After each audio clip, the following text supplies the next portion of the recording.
when you are not paying for the product, you are the product. I think this is the case with Facebook and other social media platforms and all the scandals of Facebook, particularly in violating our own digital rights and selling our data. So, because Facebook is a network designed to maximize its profits, political activism within this network definitely will be weak, if it's not impossible.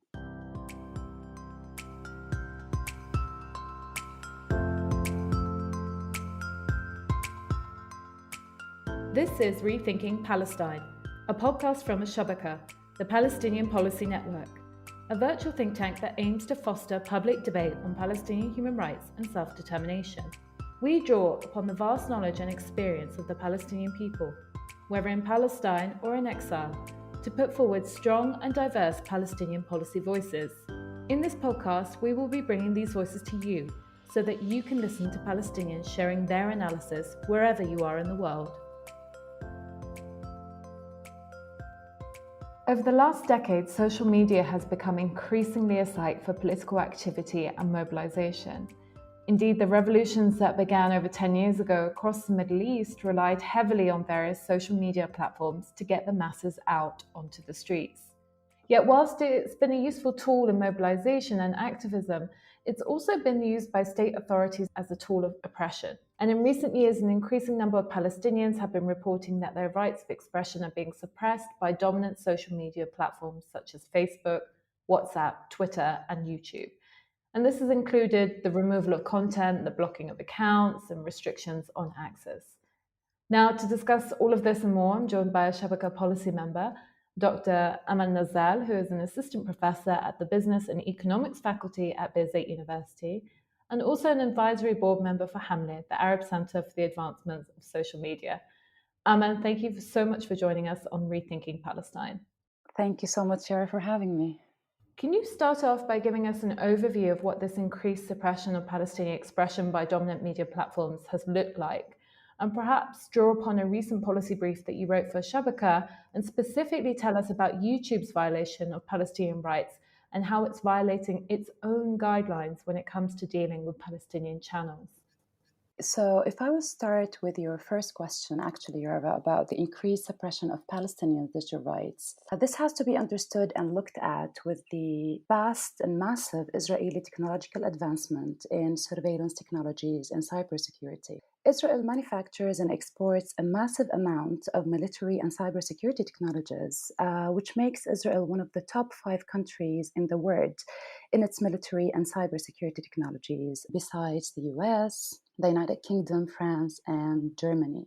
Adding to that, Israel has around 27 surveillance companies, and I'm citing here a report that was out in 2016 by Privacy International, which will make Israel, with the 27 surveillance companies, the highest number per capita of any country in the world. So we can imagine the high level of surveillance that we are under. In 2014 as well, Israel's world exports of cybersecurity and surveillance technologies, such as phones, cameras that we're seeing on the Israeli checkpoints, internet monitoring, exceeded its military equipment exports in 2014, which is very worrying and terrifying as well.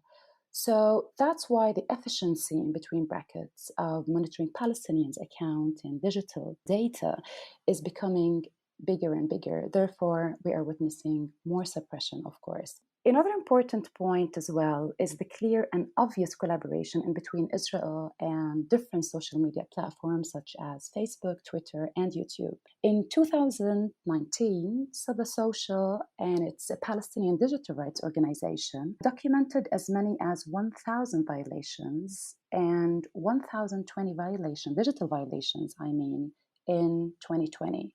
And these type of violations, digital violations, they are like the removal of public pages, removal of personal accounts, organization accounts, posts, publications, and sometimes restrictions of access. And when we look at this documented increase in Palestinian digital violations, this has also to do with the illegally running an operation of what the Office of the Attorney General of Israel called the cyber units.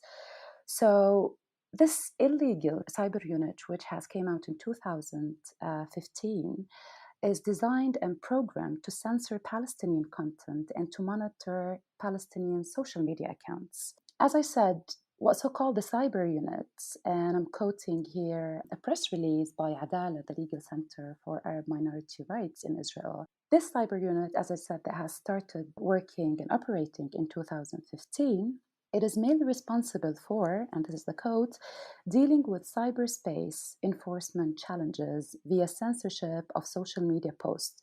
So basically, what this unit does, by the help of its biased and discriminatory algorithms, this is the way how it's designed, is to build profiles of what Israel views as likely Palestinian attackers or terrorists. The cyber unit that I'm talking about monitors tens of thousands of Palestinians' Facebook accounts. And the way it works, that it looks for particular words such as Shaheed, Zionist State, Al-Aqsa, Jerusalem, Intifada, the Palestinian resistance. And once the system or the cyber unit tracks any of these words, then the person and the user who posted this will be under high level of monitoring and surveillance. And not only the words, I should mention, but also the visuals, because the system also monitors videos and photos posted by Palestinians, or if there's photo or video posted about Palestinians recently killed, for example, or jailed by Israel. So what is purely illegal in here, Yara, is that the censoring system identifies suspects, not real suspects, based on a prediction of violence. It's only predictions that the person who posted such post or video or an analysis of something online does in the future any type of attack. And what is illegal, that this cyber unit and the whole monitoring system of Israel is illegally monitoring our online data, and based on some suspicious analysis of this unit, some Palestinians will get arrested. And what makes it also even worse is that any Facebook profile which is marked as suspicious by the system and these units is a potential, definitely, as I said, target for a direct arrest. Actually, the illegal law actually of this cyber unit allows the arrestment to happen within 24 hours. And Israel's main accusation will be that these Facebook accounts, posts, and visual material are incitement of violence, of course. So based on what I have just discussed regarding how this Israeli policing system actually of cybersecurity works and operates, the recent numbers of Israeli and Palestinian Authority security forces arrestment was around 800. So 800 Palestinians were arrested from the Israeli and the Palestinian Authority security forces based on their posts on social media, in particular Facebook, because Facebook is the most popular social media platform. Plus, I can add to that Israeli security units play, let's say, some dirty games actually inside this cyberspace.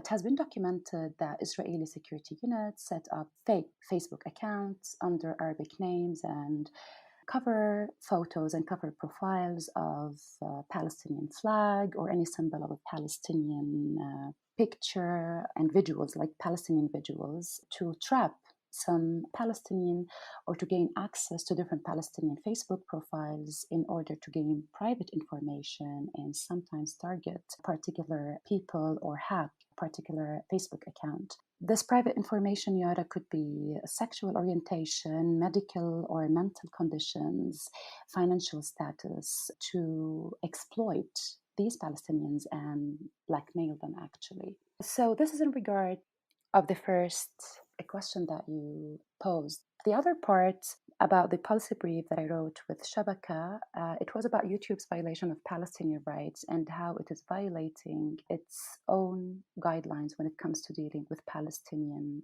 channels. There's a lot of points that have been discussed in the brief, but maybe now I would just like briefly highlight two main findings that I found out in this research after I conducted in-depth interviews with Palestinian journalists, human rights defenders, activists, and some international human rights organizations such as Witness and Article 19.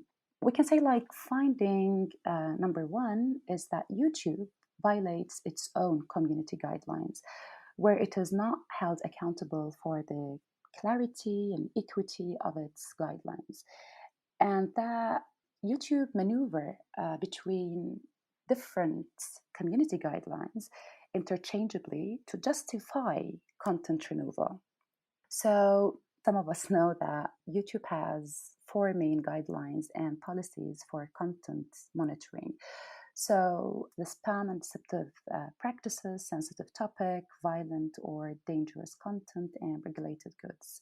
However, what I found out of the interviews of the discussion with the different Palestinian journalists, as I said, and activists, that many users have indicated that their content on YouTube, like the videos they have posted, have been removed without falling under any of these categories. For example, if the video does not match the violent community guideline, then YouTube will say so it violates another community guideline, like sensitive topics, for example. So there's kind of ambiguity and misleading use from YouTube to remove particularly the Palestinian content. So as I said, for example, if your video hasn't been deleted under violent or graphic content, it could be deleted under harmful or dangerous content without clearly explaining what is the difference between the two. So at the end of the day, you will find yourself as a YouTuber or a Palestinian activist or journalist active on YouTube that they are lost in between the terms. You don't know the difference in between violent, offensive, abusive content or hate speech. So YouTube community guidelines are not clear, and YouTube itself is using them interchangeably just to erase actually and remove the Palestinian content at the end of the day. The second findings also, and was an interesting finding to find out, is about YouTube's algorithmic bias. So YouTube's artificial intelligence technology is designed with a bias in favor of the Israeli content. This is what we have found, regardless of its promotion of violence to other. For example, YouTube has allowed Aaron Julie, and she's an Israeli gun model, to upload content, and she got multiple videos on YouTube, which clearly promotes firearms, how to use the weapon, and how to kill, despite the clear violation of YouTube's firearms content policy. So YouTube does have firearms content policy, but YouTube is totally fine with Aaron Julie videos celebrating and promoting weapons and guns. But on the other level, after I did an interview with a Palestinian journalist, Bilal Tamimi, who's also active on YouTube and where he recorded many videos about demonstrations in Nabi Saleh, YouTube violated his right to post a video showing an Israeli soldier abusing a 12-year-old boy in Nabi Saleh in one of the demonstrations. And YouTube excuse was that this video does have a violent content. So you can see the double standard in here. Another example I can give you is when I conducted an interview with the chef editor of Al-Quds News, Iyad Rifai. He explained to me how YouTube defines violence in multiple different ways. So for him, YouTube has a problem with publishing a video of a Palestinian toddler killed by the Israeli army. And this has happened with him when he tried to post this video. But YouTube is totally fine with promoting Israeli militarization, as I said, and videos of Israeli kids trained to shoot guns and how to carry a weapon, along other Israeli YouTube channels celebrating Israeli militarized violence. And if we go to YouTube now, we can see these videos, how to train your Israeli kid to use the gun. So I just tried to give these examples to see how YouTube are treating the Palestinian content and censoring the Palestinian content and promoting the Israeli digital content on YouTube, although it does clearly have violence within its videos. The findings also show how Palestinian human rights and defenders that I interviewed have experienced what we call the language and locative discrimination against the content of their videos on YouTube. So I would just like make it simple in here. So YouTube does use artificial intelligence algorithms to ease what contains violence and what does not. But what we found that YouTube artificial intelligence and algorithms are trained to act in a biased way. And the biases are that the system, the AI, the artificial intelligence system of YouTube, will target the Arabic language videos disproportionately in comparison to other languages. So, a video that does have an Arabic subtitle or speaks in Arabic, for example, it will be under higher level of monitoring. Plus, what I called it locative discrimination, that YouTube's artificial intelligence mechanisms are also flagging out the content that come out the West Bank and Gaza more than other particular location in the world. Plus, the more views Palestinian content receives, like if you are a YouTuber and you become more viewed from the Palestinian community, the more likely it will be surveilled, blocked, demonetized, like they will stop the we call it the monetization, that you will get money out of your video, and the likely also to be removed. If you're enjoying this podcast, please visit our website, www.al-shabaka.org, where you will find more Palestinian policy analysis and where you can join our mailing list and donate to support our work. Thanks, Amal, for that. It was very extensive and clear that these are quite sophisticated and severe mechanisms which are used to surveil and restrict Palestinians on social media, and really are so far-reaching and affecting so many Palestinians wherever they might be. And it's also incredibly nasty, particularly the different types of blackmail that you mentioned. Now, Amal, you talked about international companies and the Israeli regime cracking down on Palestinian digital rights. But the Palestinian Authority is also guilty of similar repression. In June 2017, President Mahmoud Abbas passed a cybercrime law which was supposed to address a whole host of crimes, including blackmail, hacking, impersonation, etc.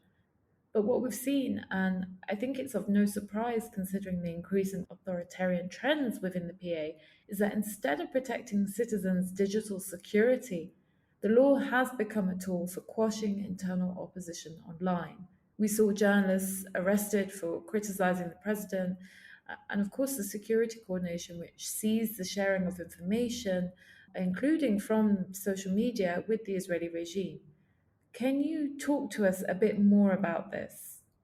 Right. So when I just think about this particular violation, Yara, done by Mahmoud Abbas or his whole political agenda of security coordination with Israel and the occupation management implied in the West Bank. First, I think we have to think and reflect about the structured violence within the PA, and in particular within Palestinian security forces. I would just go back with you, Yara, to one of my PhD results where I looked at the different dynamics and mechanisms of politically motivated social movements in Palestine in between 2012 and 2015. So it was the period exactly after the Arab Spring. For example, one of the findings out of my PhD revealed that there was tremendous efforts taken by the Palestinian security forces to challenge activists' intentions, dimension their political credibility, tarnish their reputation, and question their moral integrity. Activists recounted what they had heard as being said about them by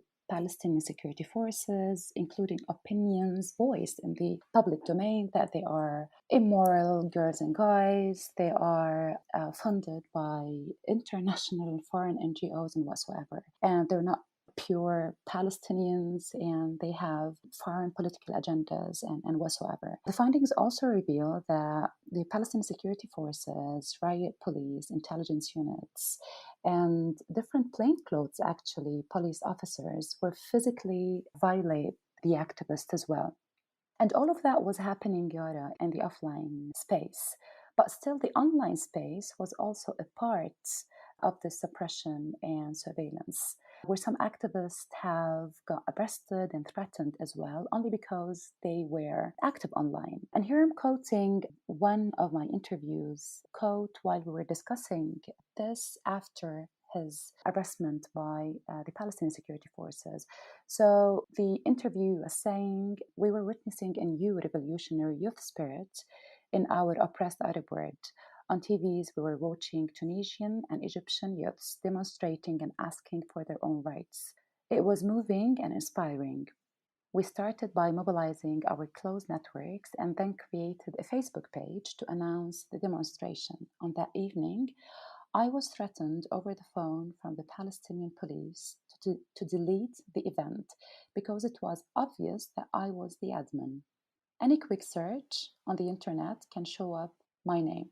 What I'm trying to say here that the suppression of Palestinian digital rights have been there since 2012. So although the running of the operation of the new cybercrime law is started in 2015, but the suppression and the oppression and the surveillance of the Palestinian digital rights and their online content and participation, online political participation, has been under the Palestinian Authority monitoring since then. And with the passing, as you said, of the cyber crime law in 2017, I personally think that this is just a pretext and a legal cover to legitimize or delegitimize online political activism based on the PA, the Palestinian Authority political agenda, and which is definitely against any opposition voices in the occupied Palestinian territories, which, if we look at it, will add also another layer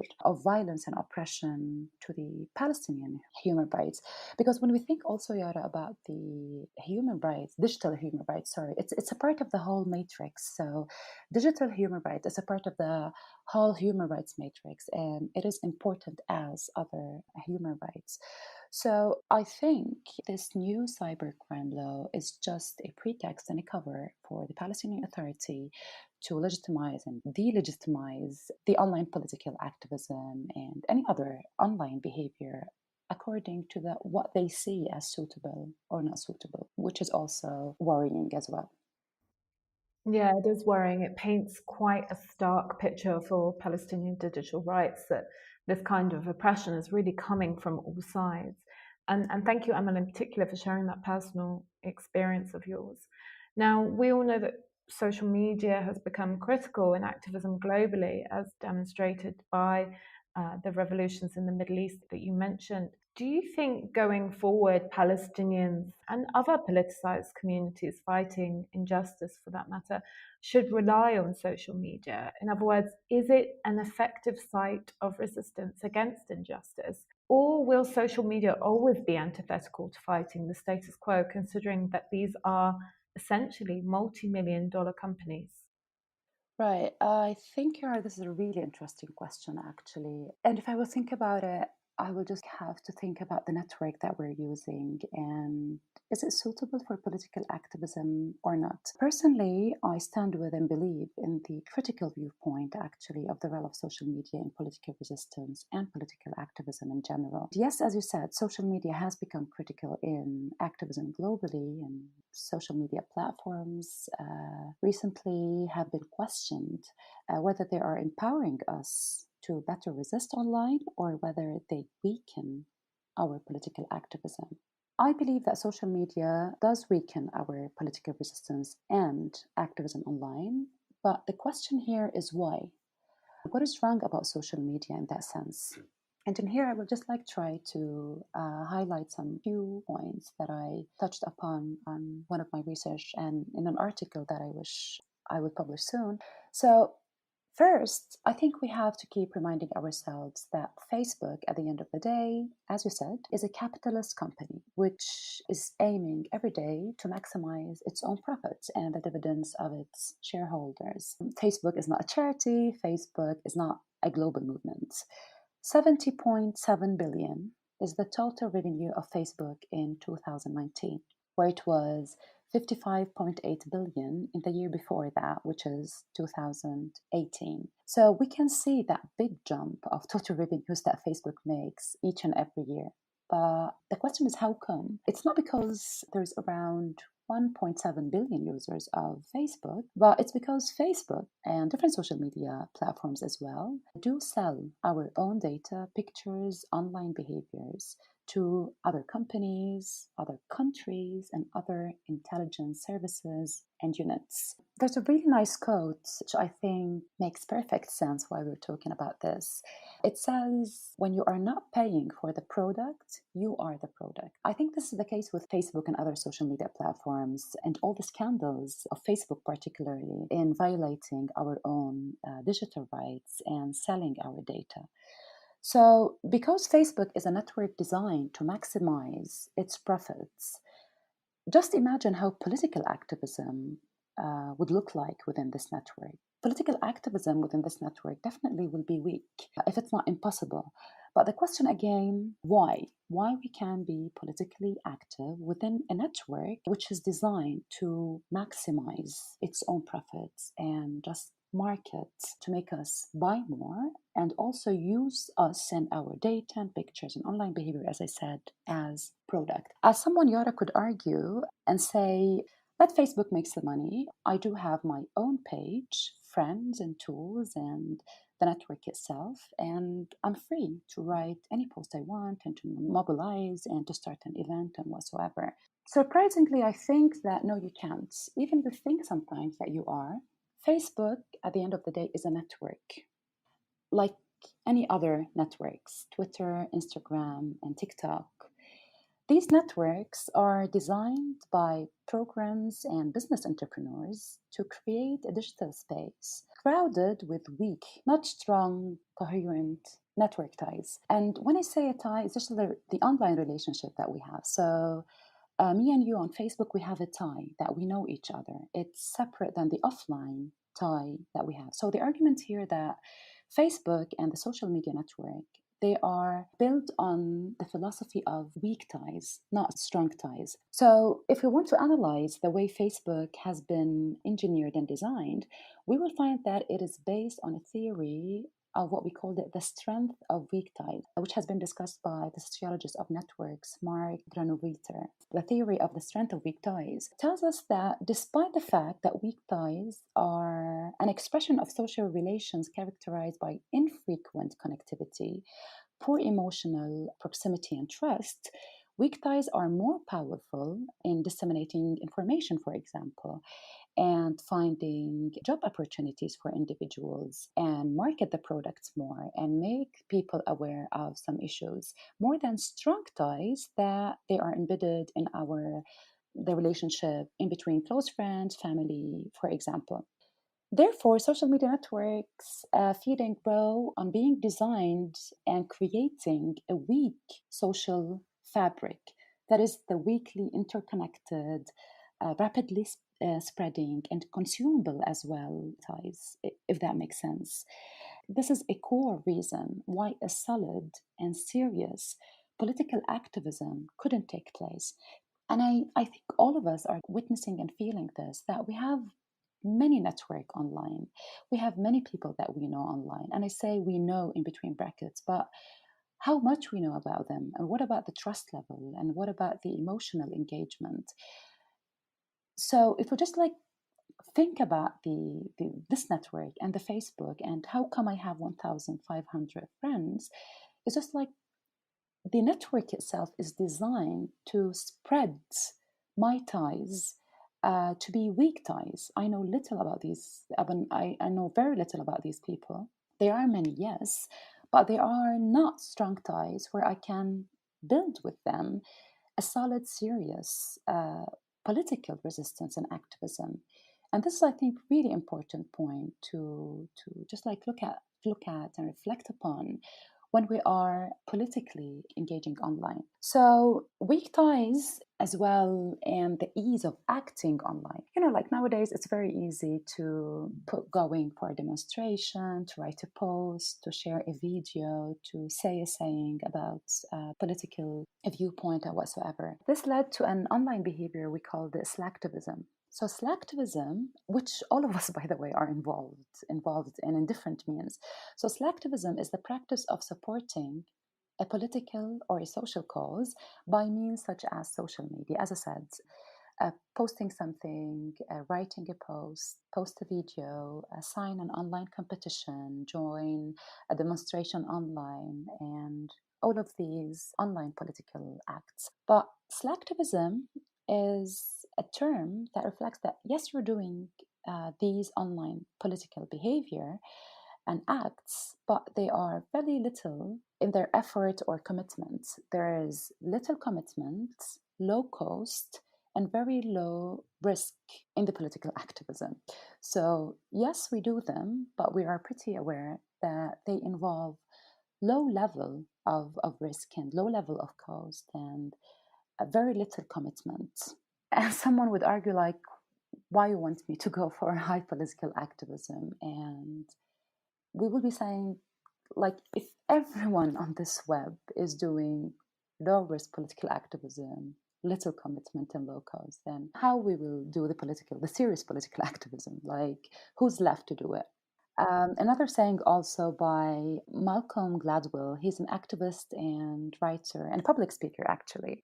While he was criticizing Yara, what he called Facebook activism, he said Facebook activism succeeds not by motivating people to make a real sacrifice, but by motivating them to do the things that people do when they are not motivated enough to make a real sacrifice.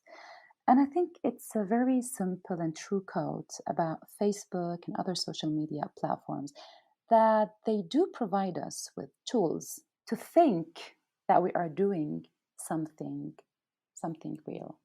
I really like that term, slactivism. It's not something that I've heard before, and we all do it, perhaps even more so since the pandemic. And you're right, there is little commitment and cost. And so, whilst it's not necessarily always bad, I think there can be real political work done online. It can't replace the real life work done on the ground. And you also raised some important questions and food for thought with regards to trust and networks online. Can we really develop serious political relationships online? And I like that quote that you mentioned at the beginning. When you are not paying for the product, you are the product. And I think that's really important to dwell on. Now, with the increase of social media as a tool for activists and social movements, we have simultaneously seen the increase in the ethnographic research of its use and the people who use it as such. And I know, Amal, that you have written about this topic and have warned against the potential of causing harm when drawing attention to certain interactions on social media by researchers. Can you talk a little bit more about this and perhaps point us towards a more responsible approach to ethnographic research of social media?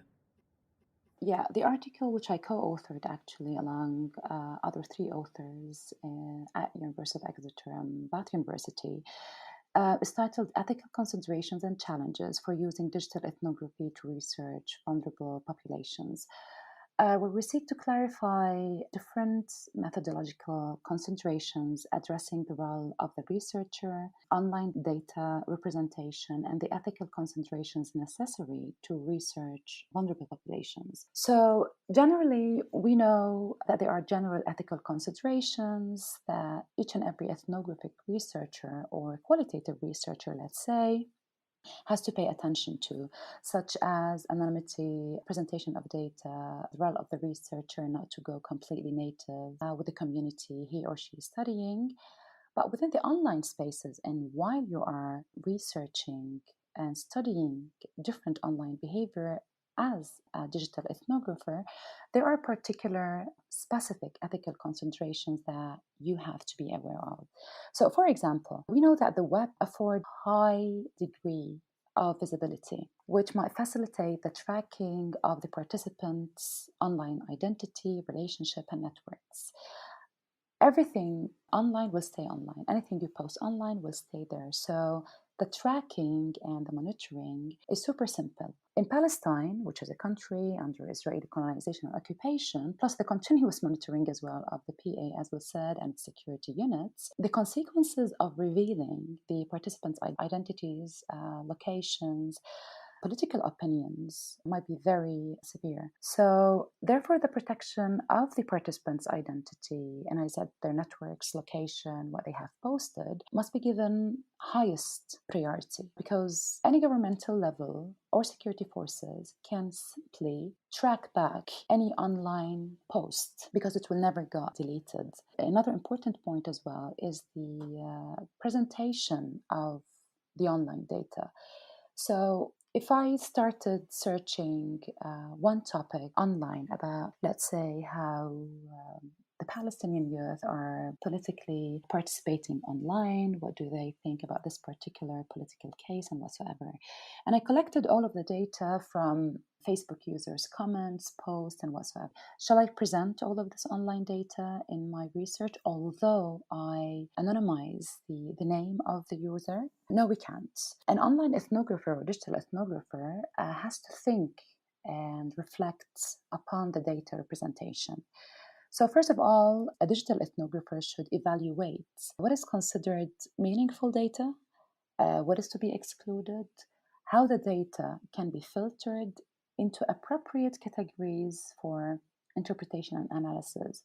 What we called it in the research, in the article I meant, critical reflection upon online data. So you have the choice as a digital ethnographer to exclude some data to protect the participants, and because you do believe that this or these pieces of online data could be easily traced. Another way that some scholars also advocate in literature is data fabrication, online data fabrication, to protect participants' identity, privacy, and anonymity. So it's literally, data fabrication is to fabricate the data and presenting the data in different ways. In that sense, researchers may need to create what we call the composite dialogue through, for example, paraphrasing the participants' quotations, paying careful attention to changing some small details, locations, maybe changing the social media platform. For example, if I collected this piece of data, online data from Twitter, I will say from Facebook. They're just like small tricks to assure participants' confidentiality, privacy, to protect them at the end of the day from surveillance, repression, and impersonal threats. Amal, this has really been brilliant, and I don't want it to end, but unfortunately we have to. But perhaps before, you can give us a few words on what Palestinians can do to push back against these violations of their rights on social media platforms. Right. So if I'll make it quick, I'll just break it into this question into two levels: the micro and the macro. So on the micro level, which is our level as individuals and users, rule number one, we have to keep reminding ourselves that these are capitalist companies. They want to maximize their profit.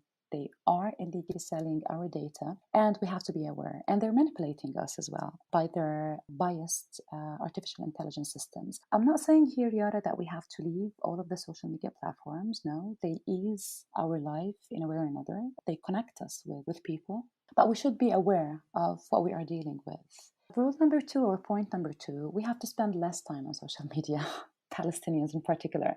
A recent report shows that 1 out of every 3 Palestinians does use social media, and in general, we spend around 5.5 hours every day on social media, and this number is higher than the world average, which is 2.5 hours. So yes, we have to spend less time and maybe do some actual offline work on the ground. Also, we have to be very aware of the high level of surveillance and monitoring that is happening online, in particular in our case as Palestinians, from the Israeli security units, from the continuous monitoring of the Palestinian security systems as well and units. And also be aware of some, as I mentioned before, some dirty games actually implemented by the Israeli security units, not only fake accounts, Yara, or hacking personal accounts, but there are some new type of trapping Palestinians, let's say, which has been documented. It's the honey traps, and it's a traditional way of trapping or spying on someone. But what's happening online that romantic and sexual content was sent to some particular Facebook accounts so they can start conversation with these Palestinians and then hack their accounts and then get the sensitive information and then blackmail them. So definitely we have to be aware of, and this has to do with the civil society organization are bringing more awareness. On the macro level, I think, as we mentioned before, the Palestinian Authority have to revoke its electronic crimes law. But as we said, to avoid any digital rights violation, the PA should consult with Palestinian civil society organizations and other relevant stakeholders to make sure that we are protecting the Palestinians' political rights at the same time, but we are not violating their rights. Yeah, I think these some of the general tips and rules we can say where we can push back, as you said, the violations that we are facing from different social media platforms and authorities. Amal, thank you so much for joining me. Thank you so much, Shara. Thank you.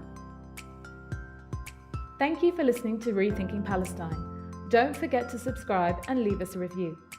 For more policy analysis and to donate to support our work, please visit our website www.al-shabaka.org.